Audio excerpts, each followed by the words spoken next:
আজকে গেছিলাম বিপত্তারিণী বার করতে। তো চলো পুরো ভিডিওটা তোমাদের সাথে শেয়ার করি।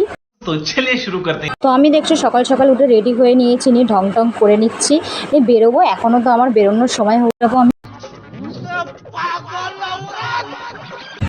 তো ফাইনালি আমরা বেরিয়ে পড়লাম আর যাচ্ছি আজকের কালীঘাটে আমরা বিপত্তারিণী বার পুজো করতে। তো প্রত্যেকবার ওখানেই যাই। তো আমরা যেহেতু 12:30 গেছিলাম, তো একটু ফাঁকা ফাঁকাই ছিল। গিয়ে আমরা ডোর টোর সব কিনে নিলাম, ফল টল যা মানে কিনতে হয় 13 রকম ফল মিষ্টি সব কিছু আমরা কিনে নিয়ে আমরা এখন অঞ্জলি দেওয়ার জন্য আমরা এখন ওয়েট করব।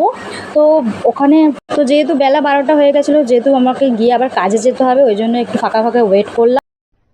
अरे कहना क्या चाहते हो? তো অনেক কষ্টর পর দেখছো ফাইনালি আমি পুজো দিতে বসে গেছি। এই যে আমি বসে আছি পুজো দিতে। তো আমার হাজবেন্ড পিছন থেকে ভিডিওটা করে দিই। তো ফাইনালি আমাদের পুজো হয়ে গেছে, মাথায় টিপ করে হাতে ডোর বেঁধে নিয়ে এখন বাড়ির দিকে রওনা দেবো। আর কালীঘাটে শুনেছিলাম একটা নাকি ব্রিজ তৈরি করেছে মমতা ব্যানার্জি। তো এই যে দেখছি এটা কি ব্রিজ, কি ওভার ব্রিজ জানি। তো এই দেখলাম। कौन है ये लोग? कहाँ से आते हैं? তো যাই হোক, জোকস পার্ট, হাজব্যান্ডের কাঁধে হাত দিয়ে আমরা ধীরে ধীরে চলতে থাকলাম রাস্তার দিকে। হঠাৎ দেখছি রাস্তার মধ্যে বৃষ্টি পড়ছে আর এখন আমরা মানে এক জায়গায় দাঁড়িয়ে পড়েছি। ফুল ঠিক করবে না পোজ দেবে, পুরো ভিডিওটাই স্পয়েল করে দিল।